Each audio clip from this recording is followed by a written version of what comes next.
Hello, my dear friends. We are live now, and I am Manu, and welcome to our YouTube channel Replication of Manu.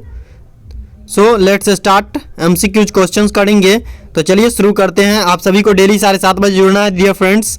तो चलिए शुरू करते हैं। और यहाँ पे आपको ये आ गया सिलेबस। ये क्या है? आपका सिलेबस है, आप लोग देख सकते हैं। यहाँ पे आपको टोटल जो है 450 मार्क्स का एग्जाम होगा। टोटल आपको 90 क्वेश्चन पूछा जाएगा। कौन से सब्जेक्ट से कितना क्वेश्चन पूछा जाएगा ये आप देख सकते हैं, और मार्क्स कितना है ये आप देख सकते हैं। निगेटिव मार्किंग की बात करें तो निगेटिव मार्किंग नहीं है, ठीक है। एक ही चीज़ को मैं बार बार रिपीट नहीं करूंगा। चलिए बढ़ते हैं अगला क्वेश्चन की तरफ, है ना। और यहाँ पे कुछ सोशल मीडिया होल्डर से आप लोग चाहे तो हमें फॉलो कर सकते हैं इंस्टाग्राम पे। बाकी आपको यहाँ पे टेलीग्राम चैनल ज्वाइन कर लेना है, जहाँ पे आपको क्या होगा कि जो भी क्लास चलेगा उसका नोट्स मिल जाएगा, ठीक है। टेलीग्राम को ज्वाइन कर लेना है दोस्तों। चलिए बढ़ते हैं अगला क्वेश्चन की तरफ, जिसका लिंक आपको डिस्क्रिप्शन में मिल जाएगा, या फिर सर्च मार भी सकते हैं। सर्च बार में सर्च कर सकते हैं टेलीग्राम में रेप्लिकेशन ऑफ मनु, चैनल आ जाएगा, लोगो, और उस पर क्लिक कीजिएगा और ज्वाइन कर लेना है। फ्री ऑफ कॉस्ट है, कोई भी चार्जेस नहीं लगेगा। चलिए यहाँ पे लाइक शेयर सब्सक्राइब करना ना भूलिएगा दोस्तों। चलिए बढ़ते हैं। क्वेश्चन कह रहा है, क्या कह रहा है? संयुक्त राज्य अमेरिका में सिलिकॉन, क्या कह रहा है क्वेश्चन? क्या कह रहा है? संयुक्त राज्य अमेरिका में सिलिकॉन में क्या कह रहा है? संयुक्त राज्य अमेरिका में सिलिकॉन वैली, क्या सिलिकॉन वैली ये एक जगह का नाम है, कहाँ अवस्थित है? सिलिकॉन वैली नामक जगह जो है ये कहाँ स्थित है? कोलोरेडो में, कैलिफोर्निया में, न्यूज रसी में और फ्लोरिडा में। बताइए तो दोस्तों, ये आपको जो संयुक्त राज्य अमेरिका में सिलिकॉन वैली नाम का जगह है ये आपको कहाँ पे स्थित है? तो ये आपको स्थित है दोस्तों, ये आपको कहाँ पे स्थित है? तो ये आपको स्थित है कहाँ पे पता है आपको? ये आपको स्थित है कहाँ पे दोस्तों? ये आपको स्थित है कैलिफोर्निया में, ठीक है। कैलिफोर्निया में कहाँ पे? याद रखिएगा कैलिफोर्निया में, यानी कि बी इज राइट आंसर। जो भी लोग बी नंबर ऑप्शन को टिक कर रहे हैं उन सभी का राइट आंसर है, ठीक है। ये कैलिफोर्निया संयुक्त राज्य अमेरिका की उत्तरी कैलिफोर्निया के सान फॉर्निस्को खाड़ी क्षेत्र का दक्षिणी भाग सिलिकॉन वैली के नाम से जाना जाता है, ठीक है। और शुरुआत में यहाँ पर क्या हुआ? भारी संख्या में सिलिकॉन के एकीकृत परत यानी चिप बनाने वाली कंपनियां जो है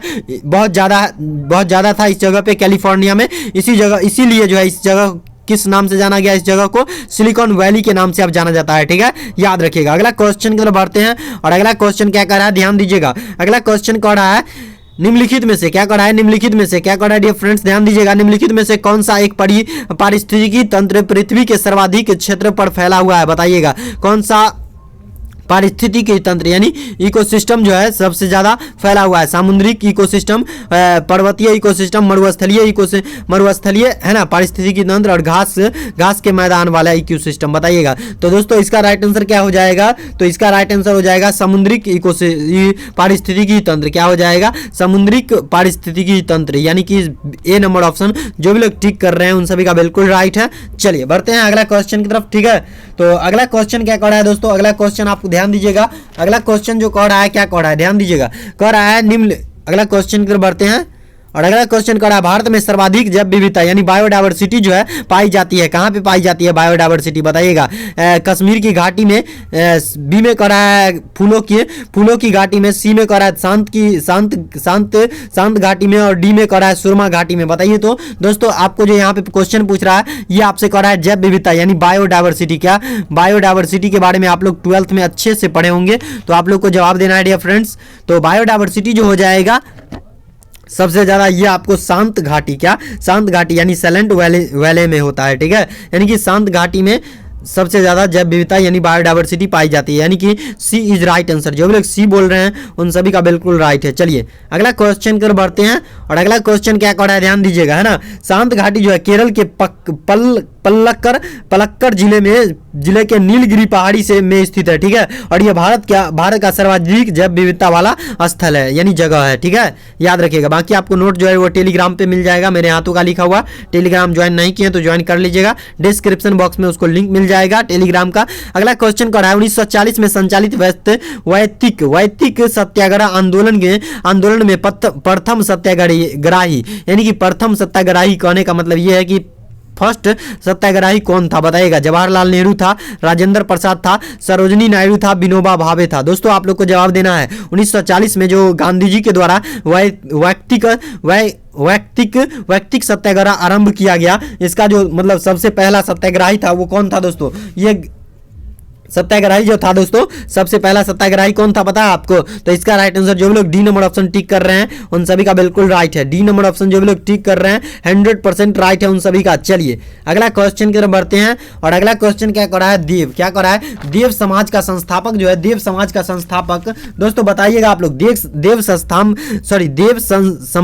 समाज का संस्थापक जो है निम्नलिखित में से कौन है बताइएगा। यानी चारों में से देव समाज का संस्थापक कौन है? सरदार वल्लभ भाई पटेल, दादा भाई नौरोजी, रामकृष्ण परमहंस और डीवे करा है शिव नारायण अग्निहोत्री बताइएगा दोस्तों। तो इसका राइट आंसर आप लोग को देना है। तो इसका राइट आंसर क्या हो जाएगा पता है आपको?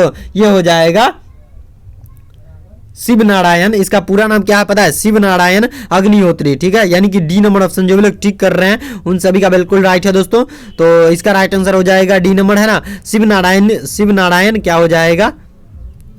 क्या हो जाएगा इसका राइट आंसर? यानी कि डी नंबर हो जाएगा। ठीक है, शिव नारायण हो जाएगा, शिव नारायण अग्निहोत्री। ये जो है ये 1887 तक बाहरे समाज के एक सक्रिय सदस्य थे, जिसके बाद इन्होंने क्या किया? इसे छोड़ दिया और इसे फरवरी 1987 को जो है 87 को इन्होंने देव समाज का गठन किया। यानी पूछ सकता है आपको जो देव समाज का गठन यानी स्थापना कब हुआ? तो आप लोग बताइएगा कब हुआ इसका स्थापना। तो इसका स्थापना जो है फरवरी 1887 में हुआ। क्या? फरवरी 1887 में हुआ, याद रखिएगा। अगला क्वेश्चन पे बढ़ते हैं और अगला क्वेश्चन क्या कर रहा है? सरकार क्या सरकारों द्वारा शुल्क एवं कर लगाने का अधिकार संविधान के किस अनुसूची में उल्लेखित है बताइएगा। 6ठी अनुसूची में, 7वीं अनुसूची में, 9वीं अनुसूची में और डी में करा है 11वीं अनुसूची में बताइएगा दोस्तों। तो इसका राइट आंसर दीजिएगा। तो इसका राइट आंसर हो जाएगा क्या पता है? 7वीं अनुसूची में। क्या हो जाएगा? 7वीं अनुसूची में। जो भी लोग टिक कर रहे हैं डी नंबर ऑप्शन को, सॉरी बी नंबर ऑप्शन को, उन सभी का बिल्कुल राइट है दोस्तों। बढ़ते हैं अगला क्वेश्चन की तरफ और यहाँ पे मैं बता दूं कि भारतीय संविधान की 7वीं अनुसूची राज्य और संघ के मध्य अधिकारों को उल्लेखित करती है। कौन सा? 7वें अनुसूची। ठीक है, याद रखिएगा। चलिए अगला क्वेश्चन करा है ऑटोमोबाइल का आविष्कार किसने किया बताइएगा। ऑटोमोबाइल का आविष्कार किसने किया? ऑटोमोबाइल का आविष्कार किसने किया? गॉटलीब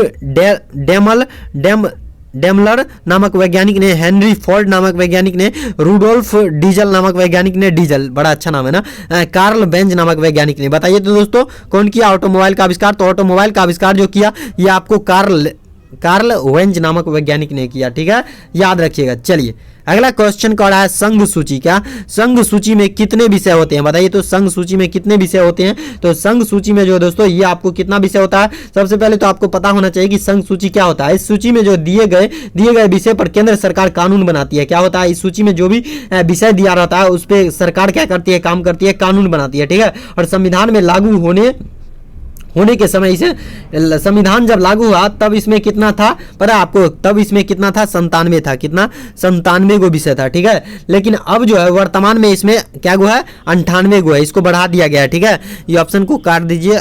पहले 97 गो था लेकिन अब जो है क्या गो है? 98 गो, याद रखिएगा। चलिए अगला क्वेश्चन क्या कर रहा है? खुल चुका है।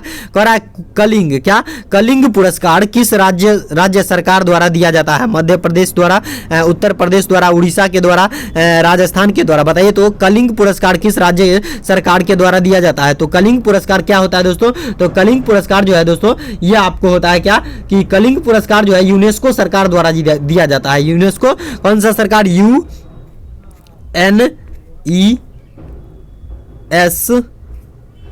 UNESCO है ना, यूनेस्को सरकार के द्वारा यह दिया जाता है। और सन 1952 ईस्वी में कब? सन 1952 ईस्वी में जो है सन 1952 में उड़ीसा के वीर पुत्र विजू पटनायक कलिंग फाउंडेशन ट्रस्ट के संस्थापक अध्यक्ष के दान के बाद जो है यह पुरस्कार बनाया गया था। ठीक है, याद रखिएगा। यह पुरस्कार वैज्ञानिक के विचारों को प्रस्तुत करने में असाधारण कौशल के लिए दिया जाता है। किसके लिए ये कलिंग पुरस्कार किसके लिए दिया जाता है? तो यह पुरस्कार जो है वैज्ञानिकों के विचारों को प्रस्तुत करने वाली असाधारण कौशल के लिए दिया जाता है। ठीक है, बाकी आपको नोट्स मिल जाएगा। तो इसका राइट आंसर हो जाएगा उड़ीसा, है ना, उड़ीसा हो जाएगा। लेकिन ये उड़ीसा देता नहीं है। कब दिया था उड़ीसा? 1952 में दिया था। ठीक है, चलिए अगला क्वेश्चन पर बढ़ते हैं और अगला क्वेश्चन क्या कर रहा है? नवनिर्मित। क्या कर रहा है? नवनिर्मित पश्चिम रेलवे का मुख्यालय कहाँ है? बताइए तो नवनिर्मित पश्चिम रेलवे का मुख्यालय जो है वो कहाँ है? ए में कह रहा है सिकंदराबाद में, सी में बी में कह रहा है मुंबई बीटी में, और सी में कह रहा है नागपुर में, डी में कह रहा है हुबली नदी में। बताइए तो दोस्तों, हुबली में है ना। तो बताइए दोस्तों, नवनिर्मित दक्षिण पश्चिम रेलवे का मुख्यालय कहाँ है? तो ये आपको हो जाएगा हुबली में, ठीक है, हुबली में। कहाँ हो जाएगा? हुबली में। और ये जो है दोस्तों आपको मैं बता दूं कि यहाँ पे जो है 3 अप्रैल 2003 में कार्य प्रारंभ कर दिया गया था, एवं स्वयं इसका मुख्यालय जो है कर्नाटक राज्य के ये हुबली जो पड़ता है दोस्तों, ये आपको कहाँ पड़ जाता है? कर्नाटका में। कहाँ? कर्नाटका में। कहाँ पड़ जाता है? कर्नाटक में पड़ जाता है, याद रखिएगा इस चीज को। चलिए अगला क्वेश्चन की तरफ बढ़ते हैं। कर्नाटक में पड़ता है और 2003 में जो है अप्रैल 2003 में यहाँ कार्य जो है प्रारंभ हो गया था। कहाँ? हुबली में, कर्नाटका में, ठीक है। चलिए अगला क्वेश्चन, बाकी आपको नोट्स तो मिल ही जाएगा। अगला क्वेश्चन कौन है? संसद में नामित, क्या संसद में नामित सदस्यों की संख्या कुल कितनी होती है? बताइए तो। ए में कह रहा है 552, बी में कह रहा है 530, सी में कह रहा है 330 और डी में कह रहा है 550। तो बताइएगा इसका राइट आंसर क्या हो जाएगा? तो इसका राइट आंसर जो हो जाएगा दोस्तों, आपको क्या हो जाएगा इसका राइट आंसर? बताइएगा। तो इसका राइट आंसर हो जाएगा 552 होता है सदस्य, ठीक है। कितना होता है? 552 होता है। कितना? 552 सदस्य होता है। संसद में नामित सदस्य की कुल संख्या जो है 552 होता है, ठीक है, याद रखिएगा दोस्तों। यहाँ पे मैं आपको बता दूं कि टोटल जो है 552 सदस्य होता है, जिसमें से आपको जो है 530 सदस्य राज्य का प्रतिनिधित्व करते हैं और 20 सदस्य जो है संघ शासित प्रदेशों का कार्य प्रतिनिधित्व करते हैं, ठीक है। और दो सदस्य जो है राष्ट्रपति द्वारा एंग्लो इंडियन समुदाय में नामित किया जाता है, ठीक है, याद रखिएगा इस चीज को। चलिए अगला क्वेश्चन की ओर बढ़ते हैं और अगला क्वेश्चन कह रहा है चाइना का संघाई नगर विश्व के सर्वाधिक आबादी वाले 10 नगरों की सूची में शामिल है। जी हाँ, शामिल है। यह निम्नलिखित में से निम्नलिखित में से किस स्थान पर है? बताइएगा। तीसरे स्थान पे है, 5वें स्थान पे है, 7वें स्थान पे है, 10वें स्थान पे? बताइएगा। जनसंख्या के दृष्टिकोण से पूछ रहा है ना। तो बताइएगा दोस्तों, तो इसका राइट आंसर हो जाएगा क्या? पता है? तीसरे स्थान पे है। क्या हो जाएगा? तीसरे स्थान पे है, ठीक है, तीसरे स्थान पे है, याद रखिएगा। यानी कि ए नंबर ऑप्शन जो भी लोग ठीक कर रहे हैं उन सभी का बिल्कुल राइट है। अगला क्वेश्चन पर बढ़े तो ये जो है दोस्तों आपको मैं अगला क्वेश्चन की तरफ लेके चलता हूं। और अगला क्वेश्चन क्या कह रहा है? देखिएगा, ध्यान पूर्वक देखिएगा आप लोग। कह रहा है, क्या कह रहा है? ध्यान से देखिएगा। कह रहा है भारत में सन 1971 ईस्वी का युद्ध हार जाने पर पाकिस्तान की ओर से ढाका में दस्तावेज पर हस्ताक्षर जो है किसने किया? बताइएगा। ढाका में जो हस्ताक्षर किया था ये किसने किया था? Lieutenant general A.K. नियाजी ने, है ना। लेफ्टिनेंट जनरल अब्दुल हम करीम ने, और सी में करा है लेफ्टिनेंट जनरल मोहम्मद बोरादेई ने, और डी में करा इनमें से कोई नहीं। तो डी वाला होगा नहीं, इसलिए हम इसको काट दिए हैं। बताइएगा इसका राइट आंसर आप लोग दीजिएगा दोस्तों। तो इसका राइट आंसर क्या हो जाएगा? Lieutenant general A.K. बिजाए नियाजी, ठीक है, नियाजी हो जाएगा। ये पाकिस्तान के हैं, ठीक है, लेफ्टिनेंट जनरल रह चुके हैं ये, ठीक है, याद रखिएगा दोस्तों। इन्होंने ही कहाँ पे हस्ताक्षर किए थे? ढाका में, जो मतलब भारत से जो है 1971 ईस्वी में जब युद्ध हार गया पाकिस्तान, तो ढाका में दस्तावेज पे सिग्नेचर हुआ था। वो किसका सिग्नेचर हुआ था? Lieutenant general A.K. नियाजी का सिग्नेचर हुआ था, ठीक है, याद रखिएगा। चलिए अगला क्वेश्चन का बढ़ते हैं। और इसी युद्ध के बाद जो है पूर्वी पाकिस्तान में बांग्लादेश का नए राष्ट्र के रूप में गठन हुआ था, ठीक है, ये चीज भी याद लिखिएगा आप लोग। चलिए अगला क्वेश्चन कह रहा है खुले बाजार भाग है। खुले बाजार जो है किसका भाग है? बताइए तो। आय नीति का, क्रेडिट नीति का, श्रम नीति का, आर्थिक नीति का? बताइए दोस्तों किसका भाग है ये? तो खुले बाजार जो है ये किसका भाग है? आर्थिक नीति का भाग है। किसका? आर्थिक नीति का, यानी कि डी इज राइट आंसर। जो भी लोग कह रहे हैं डी नंबर ऑप्शन हो जाएगा, उन सभी का बिल्कुल राइट आंसर है दोस्तों। चलिए डी हो गया इसका राइट आंसर। अगला क्वेश्चन कह रहा है सिकंदर और हो जाएगा, क्या हो जाएगा? पोरस हो जाएगा। यहाँ पे पोरस हो जाएगा दोस्तों, पोरस हो जाएगा, पुरुष नहीं है, पोरस हो जाएगा, ठीक है। तो यहाँ पे पोरस के बीच किस नदी पर युद्ध लड़ा गया था? युद्ध हुआ था, बताइएगा। युद्ध हुआ था तो ये ए में कह रहा है रावी नदी, बी में कह रहा है ब्यास नदी, सी में कह रहा है झेलम नदी और डी में कह रहा है सिंधु नदी। तो दोस्तों ये हो जाएगा आपको झेलम नदी। क्या हो जाएगा? झेलम नदी। चलिए यहाँ पे सी नंबर ऑप्शन जो लोग टिक कर रहे हैं उन सभी का बिल्कुल राइट है ना। तो चलिए यहाँ पे आपको ये युद्ध जो है कब हुआ था? तो मैं आपको बता दूं कि ये युद्ध जो है 326 ईसा पूर्व हुआ था। कब हुआ था? 326 ईसा पूर्व में हुआ था। चलिए याद रखिएगा आप लोग। अगला क्वेश्चन करा है 16 होना चाहिए था, यहाँ पे एक गायब कर दिया है टाइपिंग वाला, इसको मैं थोड़ा समझाता हूँ जाके। तो यहाँ पे हो जाएगा 16, ठीक है। यहाँ पे 16 हो जाएगा। तो ए में 16 नंबर क्वेश्चन का है, निम्नलिखित में से कौन सी पुस्तक हर्ष के द्वारा नहीं लिखी गई है, बताइए। तो नागानंद पुस्तक, प्रियदर्शिका, मुद्रा राक्षस और डी में करा इनमें से कोई नहीं, बताइएगा दोस्तों। करा है पुस्तक जो है, कौन पुस्तक जो है हर्षवर्धन हर्ष के द्वारा नहीं लिखी गई थी, बताइएगा। तो हर्ष के द्वारा जो नहीं लिखी गई थी पुस्तक वो कौन है, मुद्रा राक्षम। कौन पुस्तक है, मुद्रा राक्षम, राइट आंसर हो जाएगा इसका। ये जो है हर्ष के द्वारा नहीं लिखा गया था। कौन, हर्ष के द्वारा ये पुस्तक नहीं लिखा गया था, बाकी ये दोनों पुस्तक जो है हर्ष के द्वारा लिखा गया था, ठीक है, याद रखिएगा आप लोग। चलिए अगला क्वेश्चन की बढ़ते हैं, और अगला क्वेश्चन क्या कर रहा है, ध्यान दीजिएगा। अशोक कालीन आरंभ स्तंभ जो है अंबाला से दिल्ली किसने लाया था। ए में करा फिरोज शाह तुगलक, बी में करा मोहम्मद बिन तुगलक, और सी में करा अकबर, और डी में करा बलवन, बताइएगा। अशोक कालीन जो है, अशोक कालीन स्तंभ जो है अंबाला से दिल्ली कब लाया था, बताइएगा, कब और किसने लाया था। तो दोस्तों ये जो है आपको दिल्ली से जो है फिरोज शाह तुगलक लाए थे। कौन लाए थे, इसका राइट आंसर हो जाएगा फिरोज शाह तुगलक, है ना। इसका राइट आंसर क्या हो जाएगा, फिरोज शाह तुगलक हो जाएगा, है ना। तो इसका राइट आंसर जो लोग ए नंबर ऑप्शन कर रहे हैं उन सभी का बिल्कुल राइट है। और ये आपको दिल्ली का एक मतलब यह जो है दिल्ली का यह जो है अशोक स्तंभ 3 शताब्दी ईसा पूर्व भारतीय उपमहाद्वीप के महान सम्राट अशोक द्वारा बनवाए गए थे, ठीक है। और इसको जो है बनवाए गए और भगवान बुद्ध को बुद्ध की शिक्षाओं पर शिलालेखों की एक श्रृंखला है ये, ठीक है। और इसकी हाइट की बात करें तो इसका हाइट जो है 13.1 है, कितना, 13.1 मीटर का लंबाई है इसका यह स्तंभ की, और इस पे पॉलिश किए हुए हैं, ठीक है। और ये जो है बलुआहा पत्थर से बना हुआ है, ठीक है। और जो 3 शताब्दी ईसा पूर्व का है, जी हाँ, यह 3 शताब्दी ईसा पूर्व है, ठीक है, इसका मतलब निर्माण हुआ था। और यह जो है फिरोज शाह तुगलक के द्वारा अंबाला से उठाकर दिल्ली को लाया गया था, ठीक है, याद रखिएगा फिरोज शाह तुगलक को। चलिए अगला क्वेश्चन क्या कर रहा है,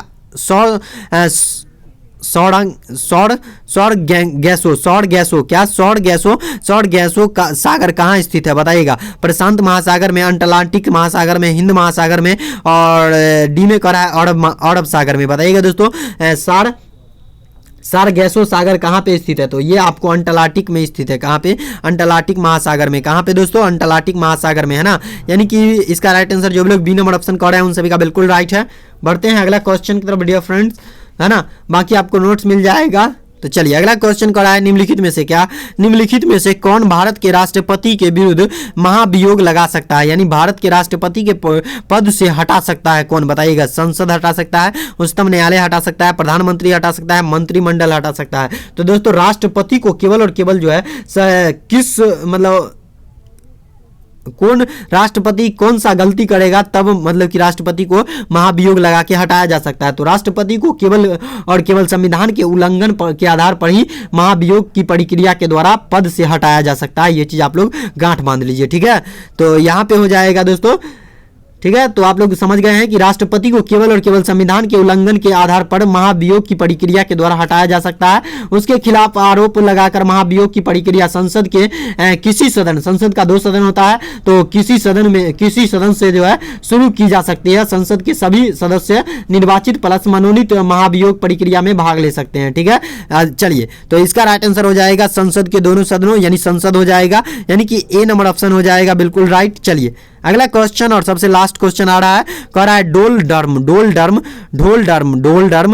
डर्म उच्च दाब केंद्र है, विषुवतीय शांत क्षेत्र है, और सी में करा है ध्रुवीय प्रदेश है, और डी में करा है उत्तर प्रदेश है। बताइए ढोल डर्म क्या है, बताइएगा दोस्तों। तो ये आपको विषुवतीय शांत क्षेत्र है, क्या है, विषुवतीय शांत क्षेत्र है, क्या है दोस्तों, ये आपको विषुवतीय शांत क्षेत्र है, यानी कि क्या हो जाएगा, इसका बी नंबर ऑप्शन बिल्कुल राइट है, 100% राइट है। बाकी आपको निगेटिव मार्किंग नहीं है, तो आप लोग सोच सकते हैं कि क्या करके आना है। और यहाँ पे तैयारी आपको डेली 7:30 बजे कराई जाती है, आप लोग डेली ज्वाइन कीजिए, है ना। बाकी का नोट्स आपको जो है टेलीग्राम पे मिल जाएगा। और इसी क्वेश्चंस के साथ आज का ये क्लास यहीं पे एंड होता है दोस्तों। और बाकी आप लोग जो है लाइक शेयर सब्सक्राइब करना नहीं भूलिएगा। तो आज का ये क्लास यहीं पे एंड होता है दोस्तों। कल आपको 7:30 बजे जुड़ना है। और दोस्तों यहाँ पे चैनल पे नए होंगे तो प्लीज़ इस चैनल को सब्सक्राइब कर लीजिए, क्योंकि आगे भी जो है पैरामेडिकल से रिलेटेड आपको ऐसी ही क्लासेस और वीडियोज मिलती रहेंगी दोस्तों। Thanks for watching my dear friends.